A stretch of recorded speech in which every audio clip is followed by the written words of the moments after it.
So founding Rethinking Economics for Africa is not a new concept. We've borrowed what we're doing from an international movement that's 5 or 6 years old. And really one of the biggest impetuses for the movement was the 2007-2008 crisis.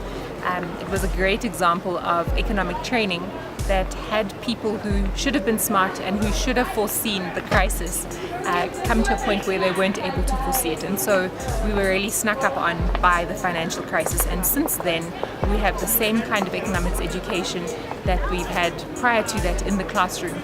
And we want to be able to address those issues materially. So because of that, two of our biggest goals are curriculum reform and democratizing economics. For curriculum reform, some of our biggest aims are to be able to get students to think critically. That really is quite important, to be able to evaluate what they're hearing in the classroom, what they're reading, to consider other perspectives. Economics, really there are 12 and counting schools of economic thought, and most students don't even know that. So we come to school, we're taught predominantly neoclassical economics, and to be able to introduce pluralism into the classroom is critical. So critical thinking, pluralism, and to be able to be prepared for real world scenarios. When we learn in the classroom, there are lots of theoretical models, and people aren't questioning whether the typical supply and demand curve, if that addresses supply and demand and how the market works. And we want to be able to be students who think, who enter our classrooms and who question our lecturers and who engage in a dialogue, a two-way sharing of information, and become prepared for Africa, for African issues, for the development that's necessary. So that's the curriculum reform program. When it comes to democratizing economics, economics really is an everyday bread and milk issue. It affects every person. We all think about our budgets, the budget limitations. We want to be able to make those kinds of economic conversations accessible to everyday people. Often the discipline is thought of as being the preserve of smart people, people who are good at maths, and really we're all concerned with economics. When we go to the polls to vote, political campaigns are run on economic issues.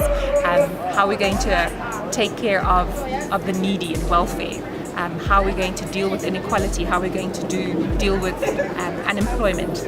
Those kinds of things affect everyone every day, and there are areas of key interest. We want to be able to put tools in people's hands to have economic conversations that are accessible and that demystify the science. Another purpose of our society is to make the experience for the average Witsi more wholesome. Our society is not mainly for students who are studying economics. Various students from science, humanities, health sciences and so forth can join our society because they too can apply economics in their respective fields. The society also strives to organize task teams, for example, to drive the agenda of decolonizing our curriculums forward. What we've noticed with economics is that we barely learn anything with regards to solving African problems. Our textbooks are also written by international lecturers and academics and so forth.